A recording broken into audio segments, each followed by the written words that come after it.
Good afternoon or early evening, depending on how you want to look at it. It is October 6th, roughly 4:35 o'clock. Today's kind of been an interesting day. Actually, this right here, I bought at 10 o'clock this morning. I'm happy it's lasted me this long, because usually at work it don't. But today, like I said, has been an interesting day. The reason why I say that is because today's Tuesday. Now, when I work on Tuesdays, that means I go in at 10 o'clock in the morning. I help unpack the truck, put everything away, get things set up for the day. Now, usually Tuesdays are kind of a busy day because not only do we have truck, but we have customers. We had truck. We did not have our normal Tuesday traffic for customers. It was kind of a dead day. I did one delivery at like 1:30 in the afternoon, and as soon as I got back, I was being sent home because not enough business for the owner slash supervisor slash boss, however you want to put her, decided to send me home. I was pleased, yet I was displeased. I was pleased because the fact that it means I get to come home, spend a little bit more time than normal with my wife, try to figure out what to do for the rest of the day around the house. I love this job. I can't complain about the job. I can't complain about the coworkers. There's nothing to complain about. It's a very good job. The only downside to this job, literally the only downside to this job is when it's not busy, somebody has to go home. Now, because of the fact that I do not know how to do everything in the store, including orders or paperwork or office type stuff, or I'm still trying to pick up on the board or block, as we call it. And that's where we cut up and slice up our meats and whatnot for the people for dinners. Now, anybody who knows Dickey's Barbecue knows what I'm talking about when I say block. So I only worked roughly 3.5, maybe 3 hours, 45 minutes at the most. That's not good because that hurts my paycheck, that hurts my budget, that hurts my income. So I am now unhappily searching for a new job or a second part-time job. I'd rather have one good full-time job than two part-time jobs, but at this point in time, I'm not going to look a gift horse in the mouth. Now, I thought about going back to Wendy's to try to apply, but what they're wanting me to do is, or at least last time I talked to them, what they wanted from me was basically to be a full-time managerial position or shift lead, something along that lines. I'm not looking for management. I will be happy with just a simple cashier job, but here's the other thing.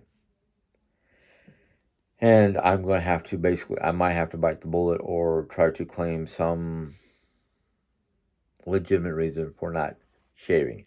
I don't want to shave. I don't want to shave no more. I would rather wear a beard net or some kind of and I've seen them, so I know they're out there.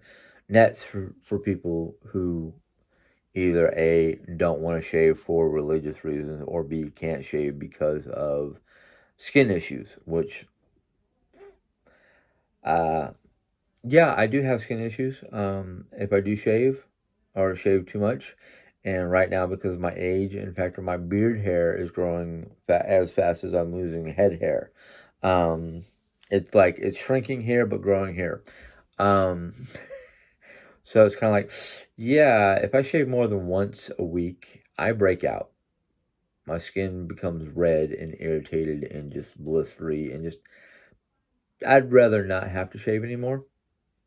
Um, it's bad enough I try to keep this area clean so it doesn't look too bad because right now masks are which are a necessity for most workplaces covers most of this. Covers all the area around my mouth and a little bit along the sides. So, yeah. Um I have a couple applications out for some of the local gas stations and convenience stores that don't have like food prep areas. I'm trying to stay away from the food area, even though it's kind of a strong point, but customer service is also a strong point. Um, so, other than that happening today, the other fun thing was yesterday we went to, and I think I thought I talked about this yesterday. Yesterday, which was Monday, we went to get our labs done, which is basically blood testing at our local Quest Labs, and I had to run Diane's urine sample to them. Well, I went to drop it off because according to the information on the internet, that it said that our quest opens at 8 a.m. Nobody was there at 9:30, 9:40 when I was heading to work, and I could not sit there and wait until they opened up at 9 o'clock or whenever they were going to open. So I had to go to work. So the good thing about me getting off early was the fact that I was able to run the sample over to Quest and get it dropped off before they officially closed. In fact, the young lady who was there when I dropped it off just locked the door, and luckily, when she looked at me through the window, she was already behind the receptionist desk, and she shook her head. And I just held up the sample like I got to drop this off, and she came to the door and went, "What can I do for you? We're closed." And I said, "I just need to drop this off. I tried to drop it off this morning, but you guys were locked up on my way to work." So she was nice enough to let me come in, lock the door behind me, had me sign in, drop the sample off, sign a paperwork that says that I dropped it off and went home. She was also polite about the whole ordeal and said if it was any other person, I would have been, they would have been in the back doing their lab works or whatever they have to do in the back of the building, office, whatever you want to call it. Which I was like, I understand. I'm just glad that you're one of those people who are willing to go, yes, okay, you're just dropping something off. So I got that done. So got home. JN was just getting out of bed. Um, JN told me before I left work when I went to kiss her goodbye, um, that she had woken up at 4 o'clock in the morning and couldn't get back to sleep until almost like 8:30, 8:45, like 10, 15 minutes before my wake up alarm.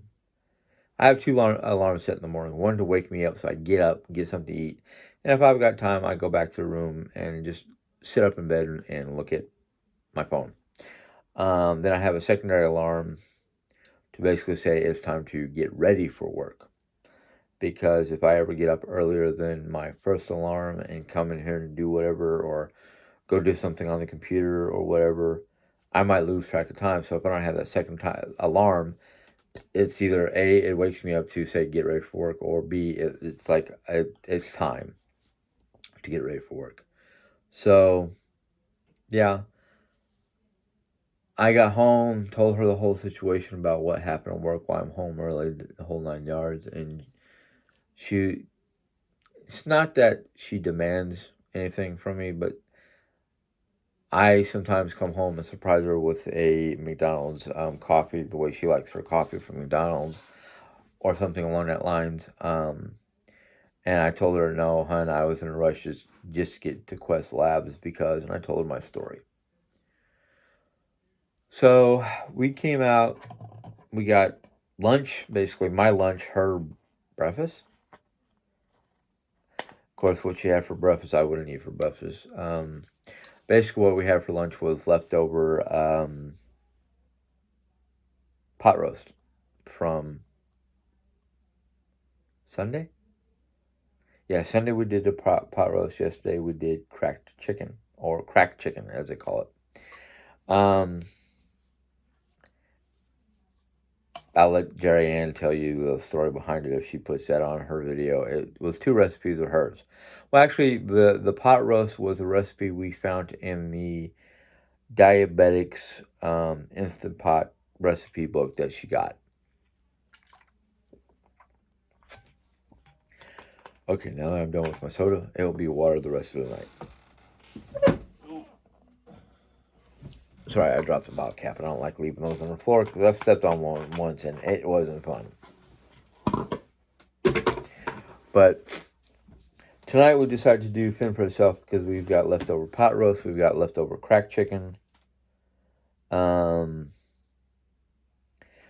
night was a bit of a rough spot. We got back from doing our labs. We came home. We came in. We ate.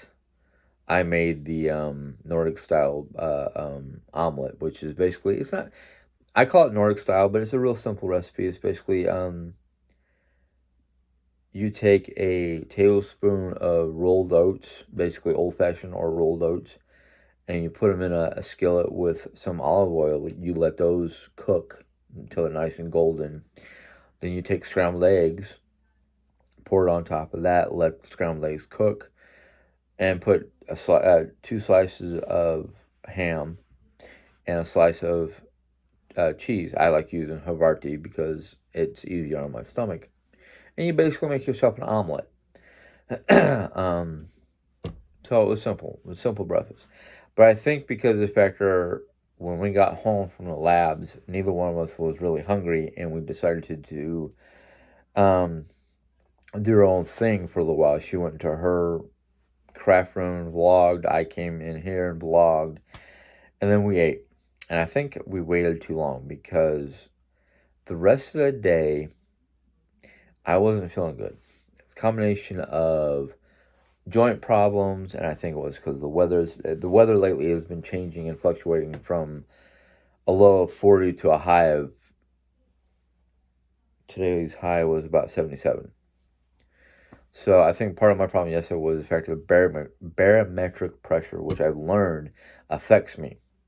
It affects my joints. It affects my mood. It affects a lot. Now, granted, we ran out because Jerry Ann was like, maybe you need caffeine. And I didn't have creamer. So what we ended up doing was we ran out, got gas in the car, got me 2 bottles of soda, one for Monday, one for Thursday. And then we went over to Starbucks for coffee.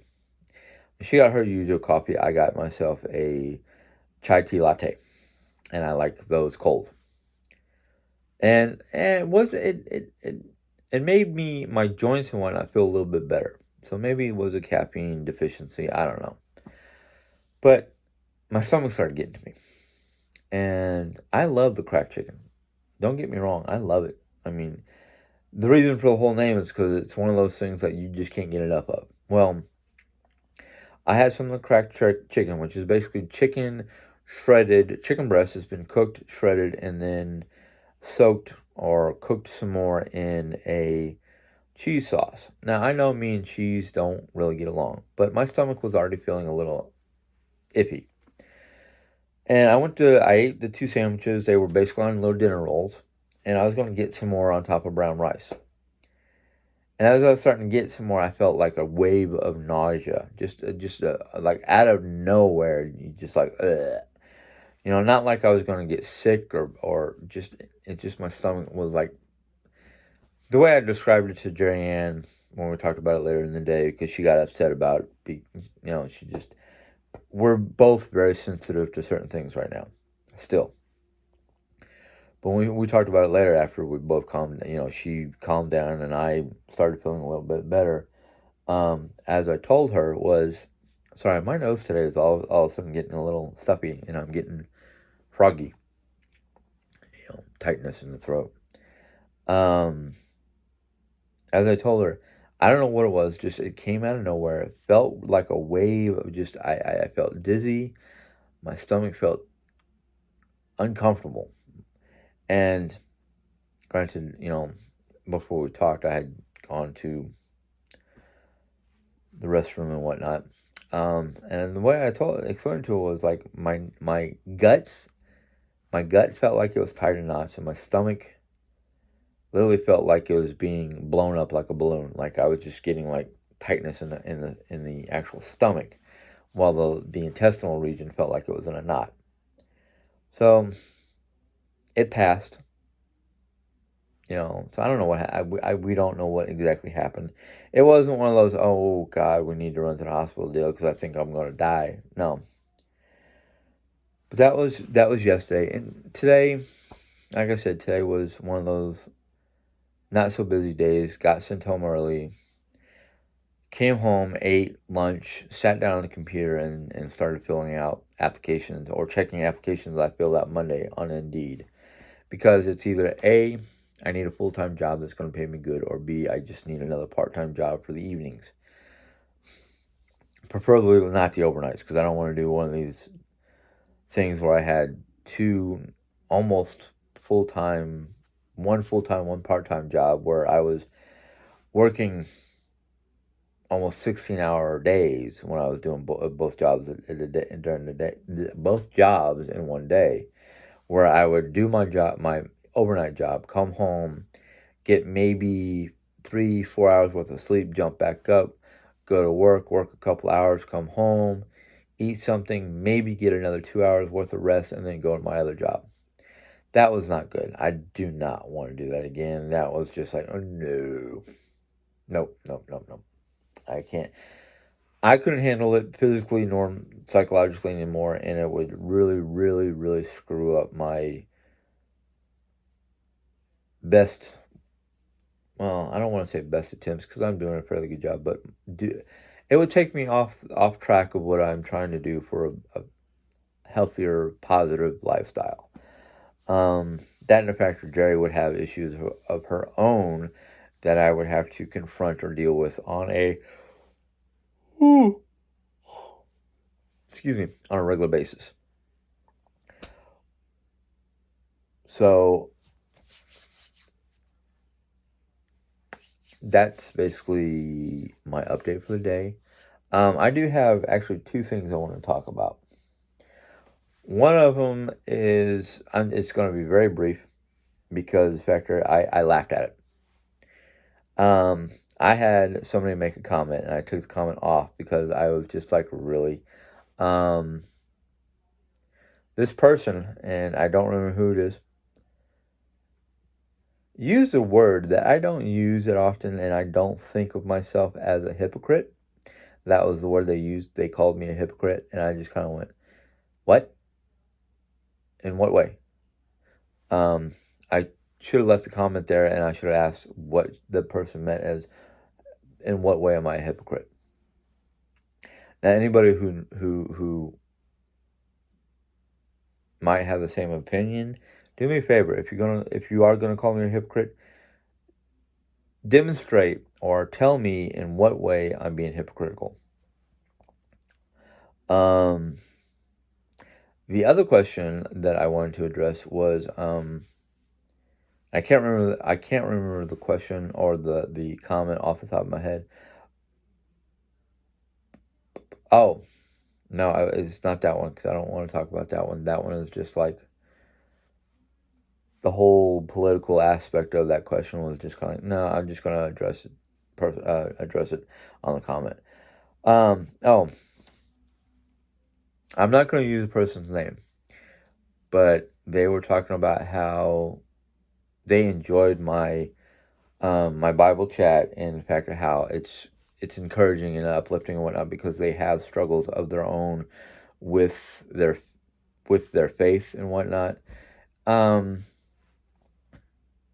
I I I I feel for you. I mean, I understand what you're saying, and I do have some issues with my faith, and I have difficulty, especially in this era, this time that we're living in, this 2020 situation. Hopefully, 2021 gets better or yeah, improves. Um, we're getting close to the end of this year, and this whole year has been a really trying time. Trying in the fact of the whole social distancing and keeping and family members passing away because this horrific ailment, this a pandemic or whatever you want to call it nowadays, plague, whatever, that's taking so many family members. Um, I've had a couple of family members who have had close calls. They got the COVID. Luckily, they immediately did the right thing and went into self quarantine and the whole 9 yards and followed their medical providers or their doctors or whatever their what they were told what to do. Um, and then there's this whole ordeal where so many people were like, "Oh, it's a hoax. It's garbage. There's no real pandemic. We don't need to wear these masks. We don't need to follow the social distancing and all that fun stuff." And I'm sitting there going, if it was here in the States alone, yeah, maybe I can call it a hoax. But when it's affecting the globe, when it's affecting everybody in every country and every nation, it does not discriminate from who you are, where you live, or your lifestyle, or any of that stuff. It I hate to say, I don't want to sound crucial or critical or rude. Donald Trump himself was like, "Oh, I don't need to wear a mask," things like that. He got it. He came down with it. Now, according to a lot of the people that talked about it, and according to a lot of the videos and whatnot, a lot of people questioned the fact of that. Wow, okay, he said he got it. He looked like he had it, but then 2 days later, after going to John Hopkins or not John Hopkins, whatever the medical facility is that they sent him to or took him to, yeah, he seems to be doing a little bit better. And if there is a miracle drug that they gave him, why haven't they given it to everybody else who's gotten the COVID? Don't know. That don't matter. What matters is as people are dealing with these situations and having their faith shooken. And a lot of people have literally turned away from the Christian the Christian religion or beliefs or whatever and try to find other places to go to. Folks, as somebody who was born a Christian, raised a Christian, gone through questioning my faith, questioning my beliefs, questioning everything around me and questioning and looking at different religions and different belief systems and whatnot, but then returned to my Christian roots and whatnot, I understand how difficult it is to have faith in times like this when we're all going through a lot of bad stuff. I mean, look at my house's situation. The sudden death of my younger brother-in-law, who's 10 years younger than me, um, it shook the foundation of my wife. But she never stopped believing. She never stopped caring. Yeah, she went through 3 weeks worth of grieving. She's starting to get back on her feet. She's starting to do stuff. You know, we had talked when I got home. We talked about since I'm coming home early. When I come home early, can I help her do more craft? Help her get stuff ready so she can do her crafting and whatnot. I said yes, because every penny that we can earn through YouTube and doing what we do is beneficial because factor my job hours is has are not exactly the greatest. They bounce back and forth. Um, I'm making about half of what I used to make from Casey, so we have to do what we got to do. Now, I understand this person's situation, and I feel for her. And yeah, there are times where it's hard for me to get up and do the right thing, whether it's a morning prayer, a Bible read, whatever. I get up, I do the best I can. Now, if an individual person feels that it's a necessity to pray every morning or to read the Bible every day or whatever it is that they feel or they were doing in the past is no longer effective. I can't say don't stop. I don't, in fact, I don't even want to say don't stop. God is there 24/7, 365, and until he decides he don't want to be there no more, which I don't think will ever be. I think he'll be there forever. You know, whatever, no matter what some other people might say. I don't pray every day. I don't read the Bible every day. I don't do what a lot of mainstream Christian church going people would say is right. In fact, a lot of people might say I'm a sinner because of the fact that I don't adhere to a set of human set or human created mandates. There's no mandates in the Bible. The only mandate the Bible has is love your God. It doesn't say anything in here in the New Testament about making sacrifices at an altar for whatever reasons. That's all New Testament. I mean, Old Testament. Old Testament is the building blocks or the understanding of what the Christian church was built upon. The Christian church goes by the New Testament. Old Testament is history. New Testament is rules and regulations. And guess what? There are no rules and regulations other than love thy God. Nothing in the New Testament about giving sacrifices. Yeah, there are things in the New Testament about giving tithing to the church, but the New Testament didn't say what the church was. In fact, out of all the information I've read, the church has nothing to do with the building. It has to do with a group of people who get together and worship in His name, give praise in His name, ask for forgiveness in His name, ask for guidance in His name.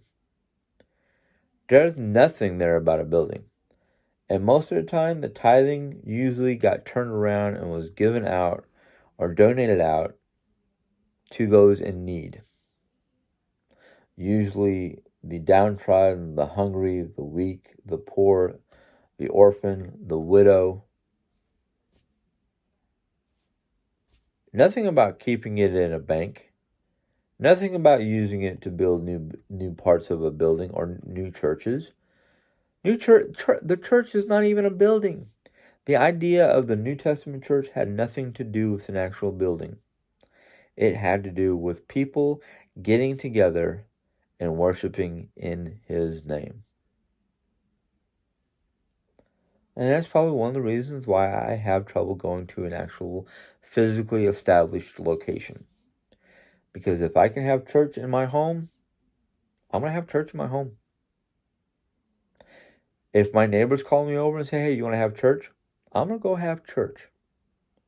Church has nothing to do with a location or a time. You can get up in the middle, you can get up in the middle of the night, and just you in a private room having church. It don't matter what time of day it is. But that brings me to what I want to talk about when it comes to the Bible. Again, I was looking through my Bible at old memory verses, and I came across another page with no Bible verse, no nothing. It's just called learning. Now I'm going to read you one area of this because, in fact, there's an area that a lot of people have difficulty with, or some people, not a lot, and it's called learning is hard work. Yes, it is, because you got to do your research, you got to read it, you got to study it, you got to do whatever you can to learn what it means, whether it's the Bible, whether it's using your computer. Today with technology, yeah, a lot of people go, oh yeah, today's technology makes things easier. If it was easy, it's not worth learning. In fact, one of the things I'd like to learn right now? I'd like to learn how to garden.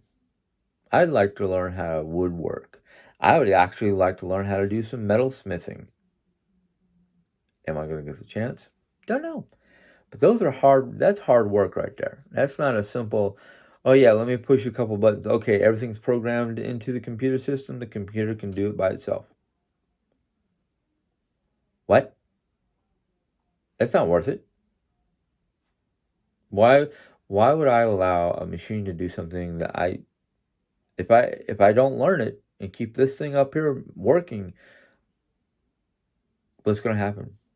I'm just going to become a fool who's just sitting there pushing buttons and not knowing why or how it's functioning. But anyhow, and I have to switch glasses because I need readers. In fact, I probably need bifocals. I need to go see an eye doctor. That's what I need to do. Anyhow, it says learning is hard work. Whoever loves discipline loves knowledge, but whomever hates corruption. Nope, sorry, reverse. But whomever hates correction is stupid. Now, I'm going to agree with that. You know why I'm going to agree with that? And that's Proverbs 12:1. The reason why I'm going to agree to that, two reasons. When I am disciplined, when I literally get myself into a disciplined frame of mind to focus on learning something, I gain that knowledge. If I discipline myself to learn something, I will have knowledge. Hating correction, yeah, I don't always like to be corrected. I don't always like correction, as in, like, somebody's treating me like I don't know what I'm doing. But at the same time, those who are correcting me are trying to teach me. So, yeah, I agree with that. I agree with that because of my own experiences, my own abilities, my own doings. The second one in that learning is hard work. It says here, a fool spurns a parent's discipline, but whoever heeds correction shows prudence. And that's from Proverbs 15:5. Well, you know what? I'm also going to agree with that. Because of the factor, my parents, especially my father, disciplined me a lot. And most of the time when he disciplined me, it was because of the factor I was doing something foolish.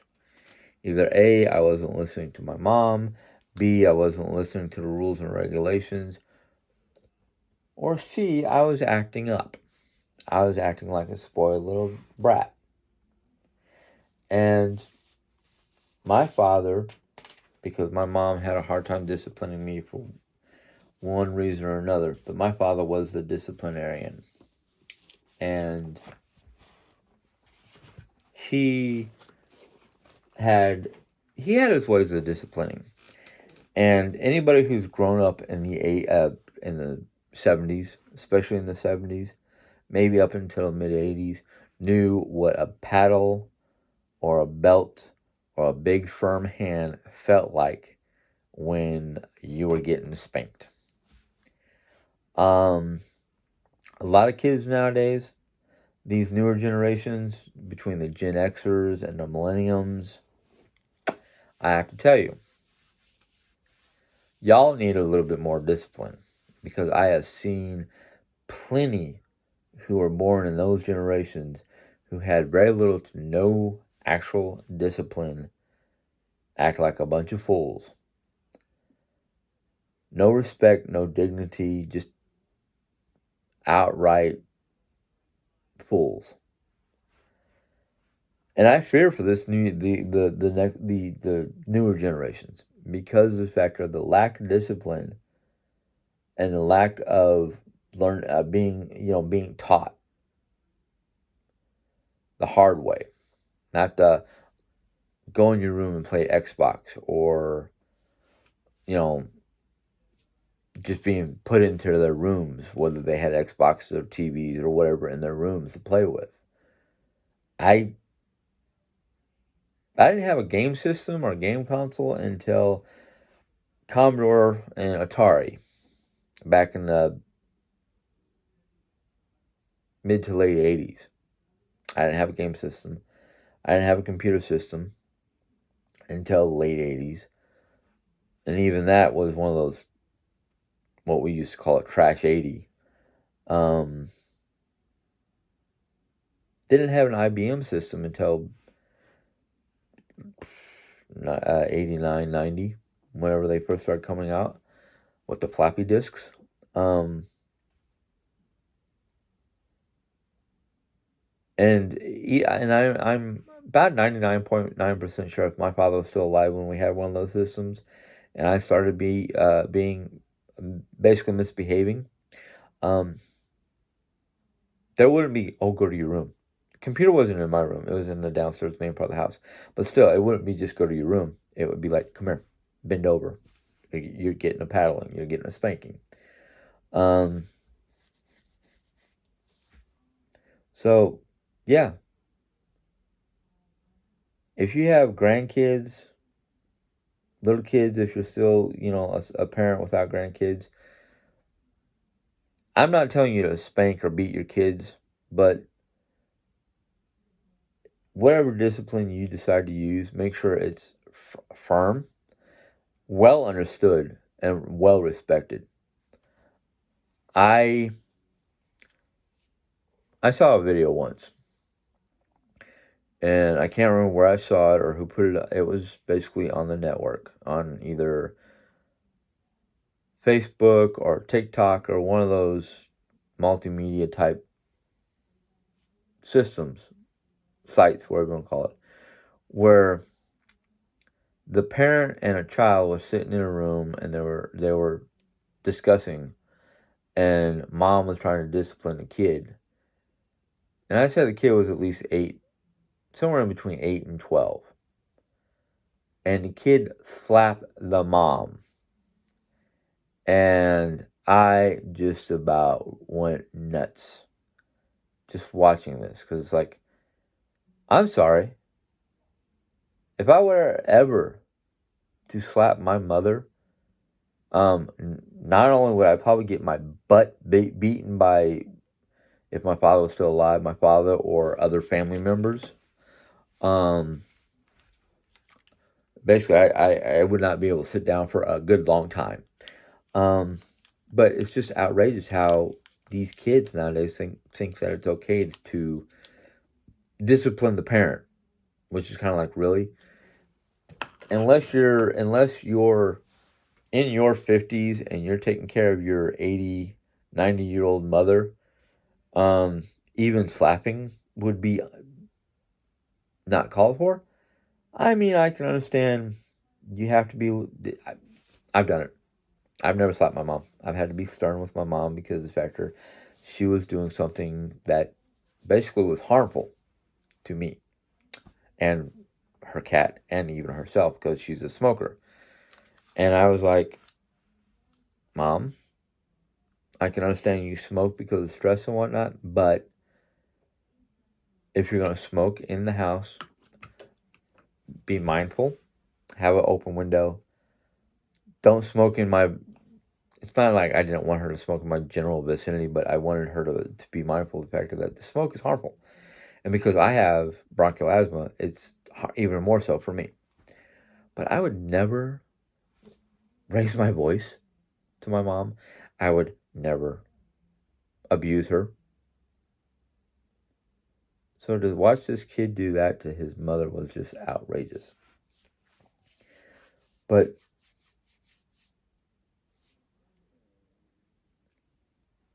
personal discipline, whether you're using it to discipline yourself so you can learn something, so you can focus on something, personally discipline yourself to basically keep a exercise regimen, a dietary regimen, a religious book, a Bible reading, prayer regiment, whatever it is.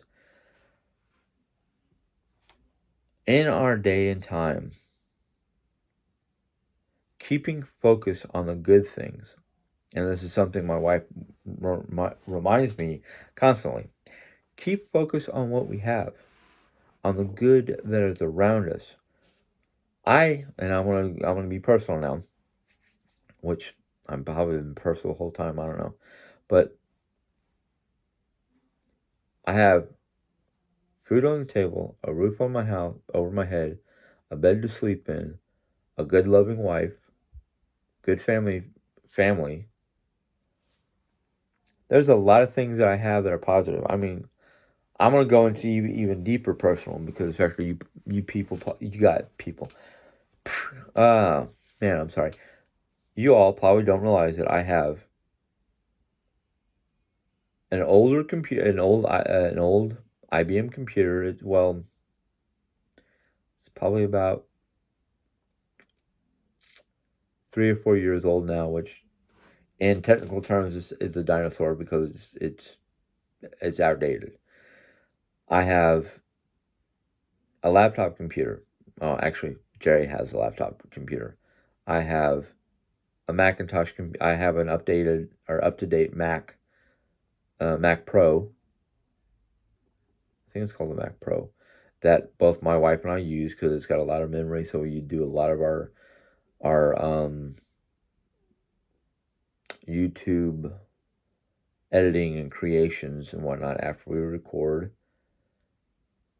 I have an iPhone. My mom has an iPhone. My wife has an iPhone. I have an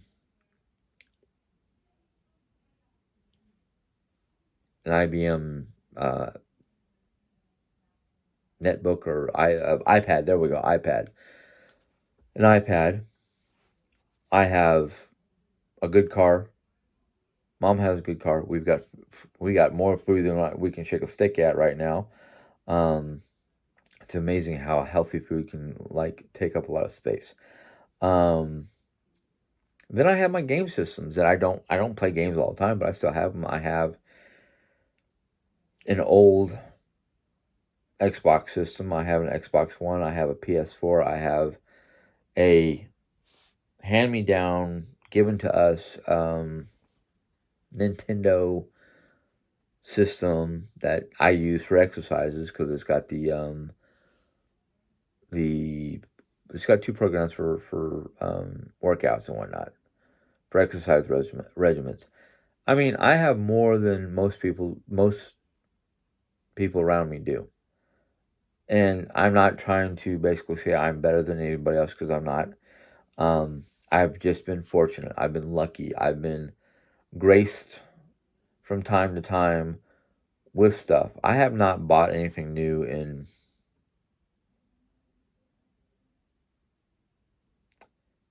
2 years. No. Last year mom bought me the PS4, but she got it on sale. Whatever. Um do I'm not trying to boast about it right now, but do I always talk about it? No.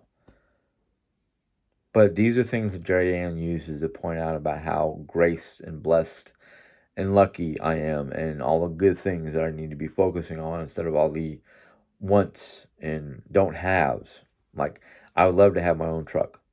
I would love to have an RV. I would love to have a bigger piece of land to live on. There's a lot of things I'd love to have. I'd love to be able to afford to go on holiday to Europe or someplace or not have to worry about where my next paycheck is coming from so we can spend a month in Yellowstone during the summertime. Yeah, there's a lot of things I would love to be able to do, but the thing is, there are more things that I have now that are good that I should be focusing on than what I want, what I would love to do, what I would love to have. So, the point I'm trying to get to, and I know I've gotten off point, um, focus on the good that's around you. I know that it's good. It's difficult to do, especially during trying times, And when things are happening around you that causes your faith to shake, take it from me. My foundation was shooken, but my roots were deep enough to bring me back. A lot of people say keep your eyes on the prize. Well, we don't know what the prize is. We don't know the full expanse of the prize. We do know as Christians that the prize is we live a good, healthy Christian lifestyle. And I don't mean healthy as in what foods you eat and whatnot, but that would be good for your body more than your spirit. Your spirit, if you keep your spirits on high, keep your eyes on the light at the end of the tunnel. And I know sometimes the tunnel seems to get longer and longer as you move forward, but that light is still there. Whether it's a dim little pinhole or a bright sun bulb. Um, Sun bulb. Where did I get that from? I don't know. But there is nothing wrong with allowing your faith to be shooken. As long as you keep your eyes on Him, keep your roots deep in Him, you'll make it through. I mean, I did. And there are times where I still go, I think I lost direction. Where am I supposed to go? That's fine. That's fine and dandy. I mean, if it is within your destiny or the direction that God wants you to go in to divert from what you think is the path that you're supposed to be on to, or even if you do divert accidentally, whatever, on the path that He wants you on, He has ways of getting you back on track and the direction you are supposed to go by His design. So just don't lose your hopes. Don't lose your dreams. I'm not saying don't dream. I'm not saying don't have hopes. I have hopes. I have dreams. Sometimes they're not reachable at this point in time. Or sometimes I sit back and think about these things that I would like to have, my dreams and my hopes, and sit there and go, well, we had the money to put a down payment on that, but because this happened, the money went to this. Does that mean that is either A, not part of the plan, or B, just not part of the plan in the immediate now? Don't know. Don't know. Now, I can say this much. Discipline. Keep yourself disciplined. Keep yourself focused. Keep working on what you want to work on. If it is meant to be part of your life or part of your path in life or the direction that you're supposed to be going in, it will come to fruition. If it doesn't come to fruition or does not come to be immediately, don't just put it on the wayside and forget about it. No, no. If it's important and it is deep inside you and it is meant to be, it will stay there.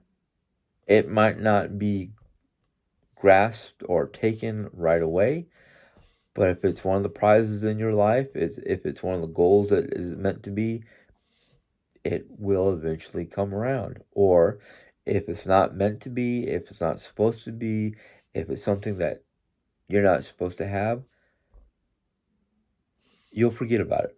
Eventually, you will forget about it. I know, because there have been a couple things I was like, ooh, I want that. I gotta work for it. Then after a while, it just dissipates and goes away.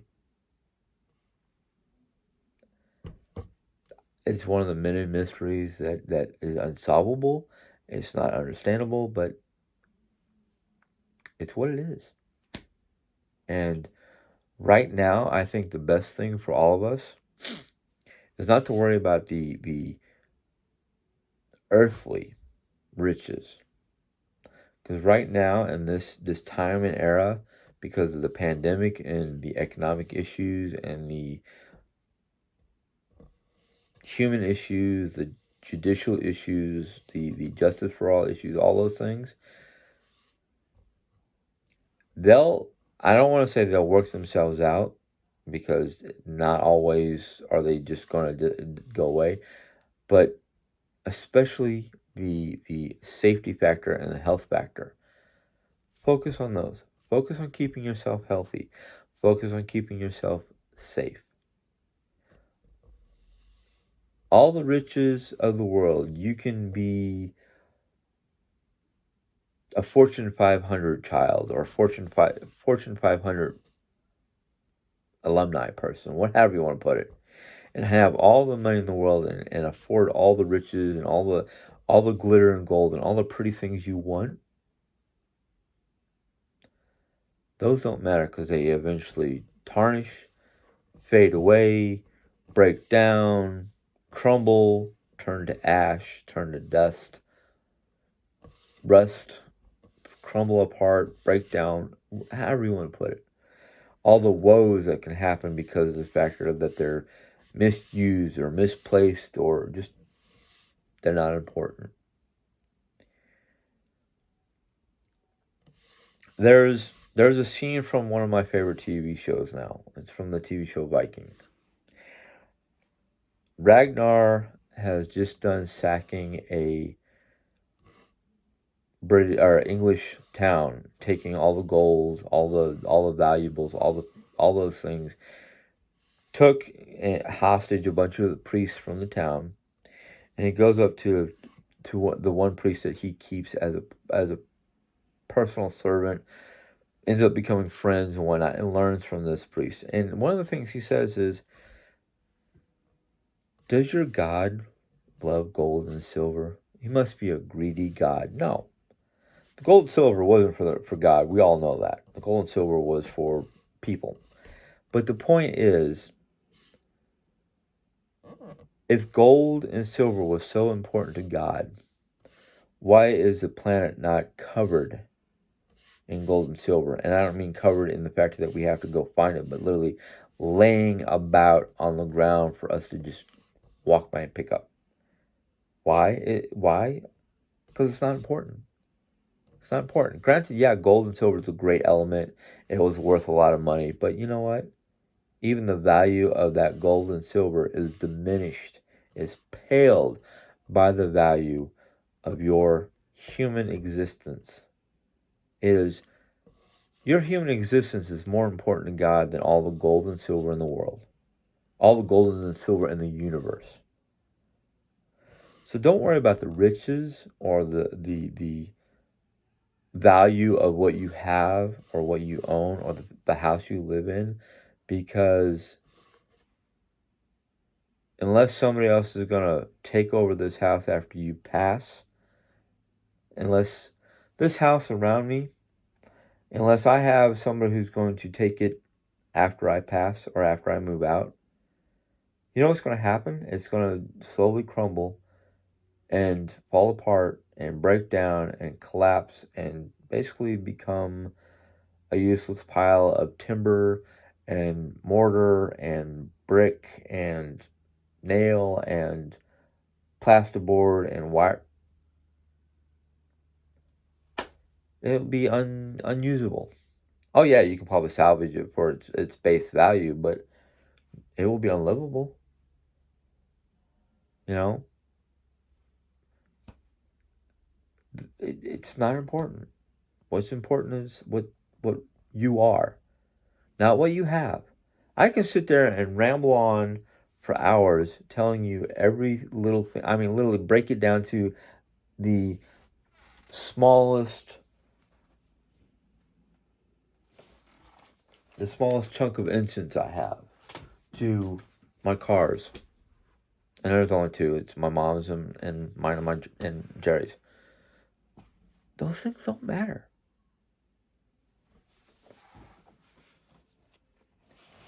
As important as the words are in this book, the Bible,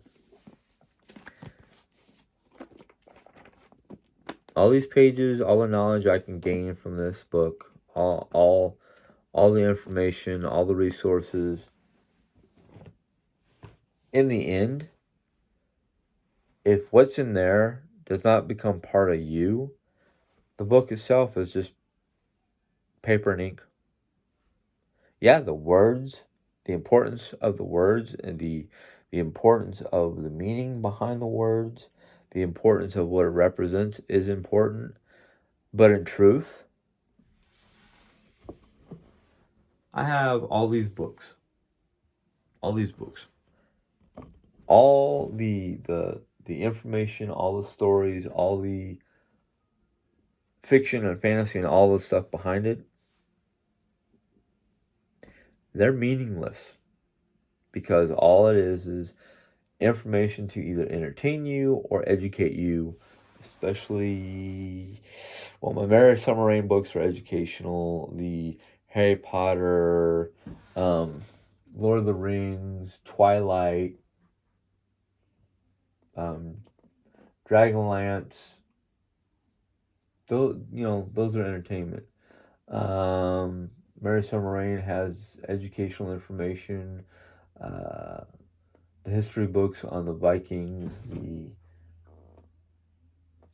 the Audubon books. Yeah, they're educational and entertainment. The Bible, it's educational, it's inspirational, it's guidelines for a good Christian life. But when you boil it down, and especially the Bible, if it does not become a part of you, you do not learn from it, you do not use the information to better your life in one way or another, whether you're bettering your life through historical information from historical value, or you're using the information for a lifestyle value or a spiritual value. The Bible is a book of inspiration. It's a book of guidelines. But like any other book, unless you're going to absorb the information and use the information to better yourself, you have just a book. You just have ink and paper connected together by a binding inside of a leather or cardboard or paper casing. Don't let others deter you from learning from the Bible. Don't let the world deter you from being an upright person. And I don't know what your denominations are. I don't know if you're Christian, Catholic, Pentecostal, Presbyterian, Baptist. It don't matter to me. You're reading the Bible for reasons. What are your reasons? Ask yourself, why do you read the Bible? Do you read the Bible for the history? Do you read the Bible for the inspiration? Do you read the Bible because of what you believe?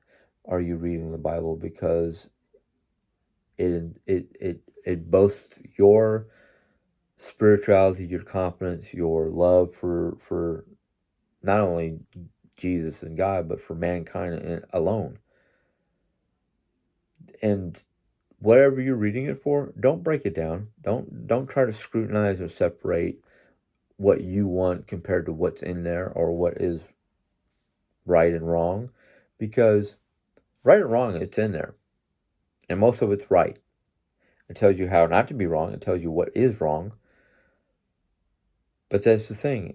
Too many people want to basically nitpick and take what they want out of it and not take the whole thing for what it is, what it's worth, what it's teaching you, what the value of it is, what the meaning of it is, what Jesus was trying to teach every individual person who reads the Bible.